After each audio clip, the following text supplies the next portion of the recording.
പ്രിയപ്പെട്ട സുഹൃത്തുക്കളെ നമസ്കാരം. അപ്പോൾ ഇന്ന് വിനായക ചതുർത്ഥിയാണ്, ഗണേശോത്സവം, നിമഞ്ജന മഹാശോഭയാത്രയാണ്.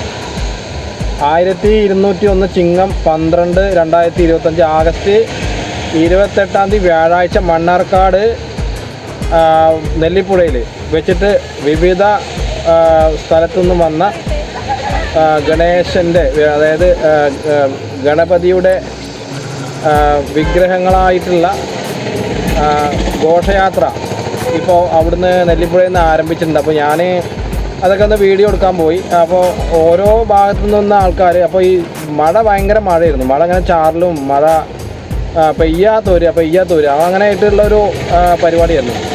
അപ്പോൾ ഓരോ ദേശത്തു നിന്നും ഓരോ വലിയ വലിയ വാഹനം കൊണ്ടാണ് വന്നത്. അപ്പോൾ അതൊക്കെ മൂടിയിട്ട്, അത് ഈ പ്ലാസ്റ്റിക്കിൻ്റെ കവർ കൊണ്ട് മൂടിയിട്ടിട്ട് അതൊന്നും ശരിക്കും കാണാൻ പറ്റില്ല. അപ്പോൾ മഴ ശരിക്കും പറഞ്ഞാൽ ചില സമയത്തൊരു അനുഗ്രഹവും ചില സമയത്തൊരു ശാപമാണ് മഴ. അപ്പോൾ ഒരുപാട് ആൾക്കാർ വരേണ്ട ഒരു ആഘോഷം കൂടിയാണ്. അപ്പോൾ അതിൽ കുറച്ച് ആളുകൾ മാത്രമേ വന്നിട്ടുള്ളൂ. അപ്പോൾ നിരവധി ഘോഷയാത്രയിൽ പങ്കെടുക്കാനെത്തിയ വിശ്വാസികളുണ്ട്. അത് കാണാനായിട്ട് എത്തിയ ഒരുപാട് ആൾക്കാർ വന്നിട്ടുണ്ട്. അപ്പോൾ അതൊക്കെ ഇങ്ങനെ കുറച്ച് നേരം ഇങ്ങനെ കണ്ടുകൊണ്ടിരുന്നു. ട്രാഫിക് പോലീസ് നിയന്ത്രിക്കാൻ അവിടെ പോലീസിൻ്റെ ഒരു വലിയൊരു വണ്ടി വന്നിട്ടുണ്ട്. അതേപോലെ തന്നെ അവിടുത്തെ ട്രാഫിക്കത്തെ മണ്ണാർക്കാടത്തെ സാറന്മാർ കുറേ ഉണ്ട് അവിടെ. അപ്പോൾ അവർക്കൊക്കെ ശരിക്കും പറഞ്ഞാൽ നല്ലൊരു ഈ സമയത്ത് നല്ല ബുദ്ധിമുട്ടുണ്ടായിരുന്നു. അപ്പോൾ കുറച്ച് നേരം ഇങ്ങനെ കണ്ടു നിന്നു. ബാക്കിയും കൂടി ഒന്ന് കാണുക എന്തായാലും.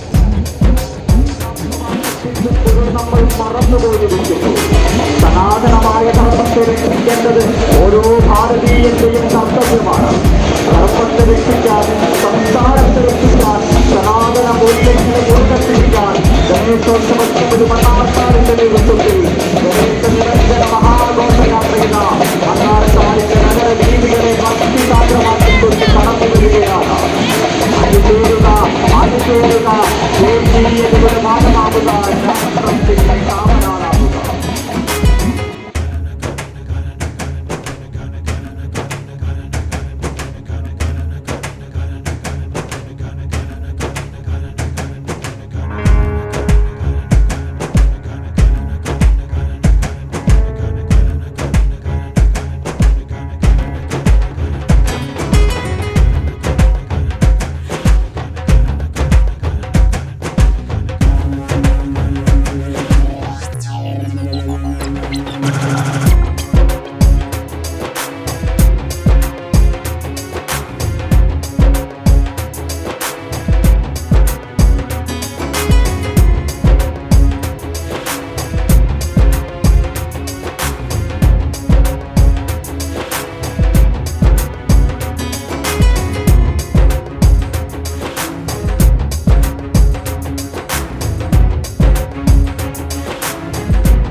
ഇപ്പോഴാണ് ആ ഘോഷയാത്ര അവസാനിച്ചത്.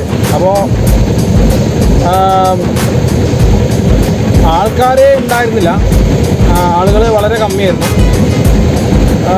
ഏകദേശം ഒരു 100-150 ഉള്ളിൽ ഘോഷയാത്രകൾ ഇവിടെ പോയിട്ടുണ്ട്. അപ്പോൾ അത് കഴിഞ്ഞ വർഷം ഞാൻ വീഡിയോയിൽ ഉൾപ്പെടുത്തിയിട്ടുണ്ടായിരുന്നു. അപ്പോൾ ശരിക്കും പറഞ്ഞാൽ നല്ല രസമാണ് ഇതിവിടെ അങ്ങനെ പോകുമ്പോൾ. എനിക്കൊരു എന്താ പറയുക, ഒരു ബന്ധു പോലെ തോന്നാം.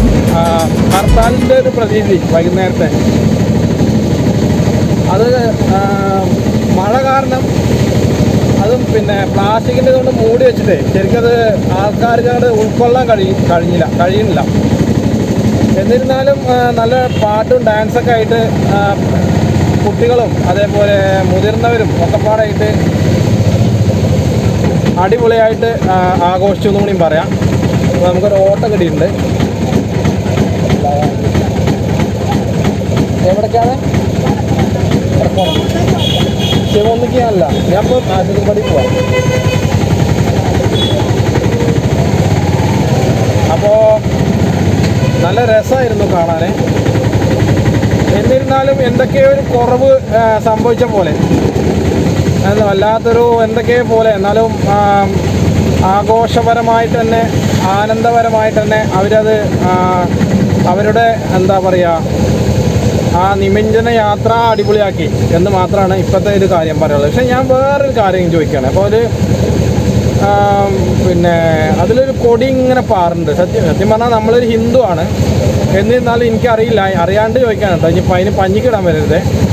അപ്പോൾ കൊടി ഇങ്ങനെ പാറിക്കുന്നുണ്ട്. അപ്പോൾ കൊടിയിൽ ഹനുമാൻ്റെ ചിത്രം കാണുന്നുണ്ട്. അതേപോലെ ഒരു പിന്നെ എന്താ പറയുക നമ്മുടെ ഈ ഭാരതാംബയുടെ ഒരു ചിത്രം കാണുന്നുണ്ട്. അപ്പോൾ അതെന്താണെന്ന് ശരിക്കും പറഞ്ഞാൽ എനിക്ക് അതിൻ്റെ അർത്ഥം എന്താണെന്ന് അറിയില്ല. അപ്പോൾ അത്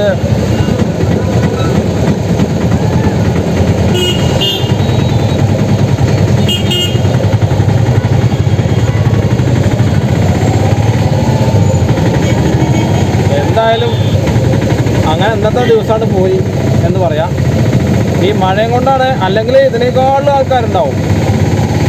പിന്നെ പൊതുവെ ഇപ്പോൾ ആഘോഷ പരിപാടികൾക്ക് എന്താ പറയുക, അവർക്കൊരു താല്പര്യമില്ലാത്ത രീതിയിലാണ്, ഒരു ഇൻട്രസ്റ്റ് ഇല്ലാത്ത രീതിയിലാണ് അവർ പിന്നെ ഏതൊരു ആഘോഷം ആയിക്കോട്ടെ, അപ്പോൾ എന്ത് പരിപാടി ആയിക്കോട്ടെ പെട്ടെന്ന് കഴിയണം എന്നുള്ള രീതിയിലാണ് പിന്നെ പോയിക്കൊണ്ടിരിക്കുന്നത്. അത് എന്താണാവോ അല്ലേ, അത് അങ്ങനൊരു സംഭവം എന്താണാവോ അത്.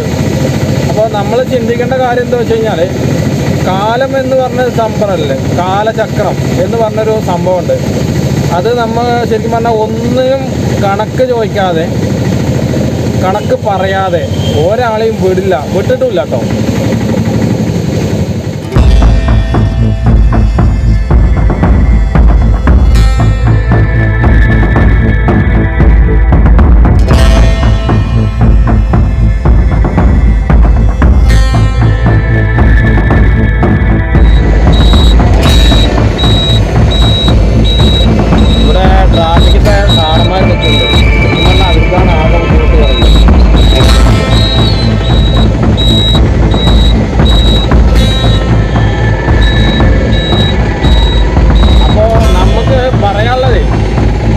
ഘോഷയാത്ര കുറച്ച് കഴിഞ്ഞപ്പോൾ അവസാനിച്ചു. പക്ഷേ പിന്നെയും പറയണെന്താ വെച്ച് കഴിഞ്ഞാൽ, പറയാനും പറയാതിരിക്കാനും വയ്യാന്ന് പറഞ്ഞ പോലെയാണ്. നമ്മളെ പിന്നെ കേരളത്തിൻ്റെ രീതി എന്താണ് ഇങ്ങനെയായി പോയത്. കേരളത്തിന് ഒരുപാട് മാറ്റം വന്നിട്ടുണ്ട്. അത് ചിലപ്പോൾ ഞാൻ കുറച്ച് മുന്നേ പറഞ്ഞ പോലെ അങ്ങോട്ടും ഇങ്ങോട്ടും അന്യോന്യം പരസ്പരം വെട്ടി കൊല്ലാനും വെട്ടി ചാകാനും ഒക്കെ ഇപ്പോൾ ഒക്കെ അറിഞ്ഞുകൊണ്ടിരിക്കുന്നത്. ഓരോരുത്തരെ കൊല്ലുന്നുണ്ട്. ഒരു സിമ്പിളായിട്ടാണ് ഓരോ ആൾക്കാരെ നമ്മുടെ ആൾക്കാരെ ഇല്ലെങ്കിൽ കൊന്നു തീർക്കുന്നത്. കാരണം പ്രത്യേകിച്ച് അവിഹിതങ്ങളിലൂടെയാണ് ഇപ്പോൾ അധികം സഞ്ചരിച്ചുകൊണ്ടിരിക്കുന്നത് ഓരോ ആളുകളും. അത് രാഷ്ട്രീയമൊന്നുമില്ല കേട്ടോ, രാഷ്ട്രീയമോ അല്ലെങ്കിൽ വേറെ ഇതൊന്നുമില്ല. അപ്പോൾ അങ്ങനെയൊക്കെ ആകുമ്പോൾ കണ്ടുപിടിക്കപ്പെടുമോ, തെറ്റ് ചെയ്തിട്ട് അത് മറ്റൊരാൾ കണ്ടുപിടിക്കപ്പെടുമോ എന്നുള്ളൊരു ഭയം കൊണ്ട് മാത്രമാണ് ആ തെറ്റിനെ ഉന്മൂലനം ചെയ്യാനാണ് അവർ കൊല്ലുന്നത്, കൊലപാതകം ചെയ്യുന്നത്. അങ്ങനെ തെളിയിച്ച കേസും തെളിയിക്കാത്ത കേസും ഒരുപാടുണ്ട് നമ്മുടെ കേരളത്തിലെ, ഇന്ത്യയിൽ. പക്ഷേ നമ്മുടെ ഇന്ത്യയിലെ ജയിലുകളിൽ 85 പേരും നിരപരാധികളാത്രേ കിടക്കണത് എന്നാണ് സർവേ വന്നിട്ടുള്ളത്. അപ്പോൾ ഇനിയിപ്പോൾ അതിനനുസരിച്ച് കൂടുമോ എന്തോ എനിക്കറിയില്ല. എന്നിരുന്നാലും നമ്മളെ തന്നെയാണ് ശരിക്കും സന്തോഷിപ്പിക്കേണ്ടത്. നമ്മളെ തന്നെയാണ് നമ്മൾ എന്താ പറയുക മനസ്സിലാക്കേണ്ടത്. അത് നമ്മളെ മനസ്സിലാക്കണില്ല. നമ്മൾ എന്തൊക്കെ എന്തറിയാം. ഇപ്പോൾ ഞാനായാലും എന്തായിരിക്കും വേറൊരാളിൻ്റെ മനസ്സിലാക്കും, വേറൊരാളിൻ്റെ ഒപ്പം ഉണ്ടാവും. പക്ഷെ ഒരാളും ഉണ്ടാവില്ല കേട്ടോ. നമുക്ക് നമ്മൾ മാത്രമേ ഉണ്ടാവുള്ളൂ. അത് നമ്മളെപ്പോഴും മനസ്സിലാക്കണം. കാരണം പിന്നെ അധികാരത്തിൽ ഇരിക്കുന്ന ആൾക്കാർക്ക് സെക്യൂരിറ്റി ഉണ്ട്, പക്ഷെ സാധാരണക്കാരായ ആൾക്കാർക്ക് ഒരു സെക്യൂരിറ്റി ഇല്ല. അവർക്ക് അവർ തന്നെയാണ് ഏറ്റവും വലിയ സെക്യൂരിറ്റി എന്നുള്ളൊരു ചിന്ത എപ്പോഴും വേണം. പിന്നെ നമുക്ക് വിദ്യാഭ്യാസം ഉണ്ടെന്ന് പറയുന്നത്, നമുക്ക് എന്ത് വിദ്യാഭ്യാസമുള്ളൂ? ഒരു വിദ്യാഭ്യാസമല്ല. വിദ്യാഭ്യാസത്തിൻ്റെ ഒരു ഏട് പോലും നമ്മൾ മറിച്ച് നോക്കിയിട്ടില്ല. മറിച്ച് ഇപ്പം ചിന്തിക്കുന്ന കാര്യം തന്നെ നമ്മൾ നമ്മുടെ വിദ്യാഭ്യാസത്തിൽ നിന്ന് ഒരുപാട് കാര്യങ്ങളെടുത്ത് മാറ്റിയിട്ടുണ്ട് നമ്മൾ. ആണ്ടോ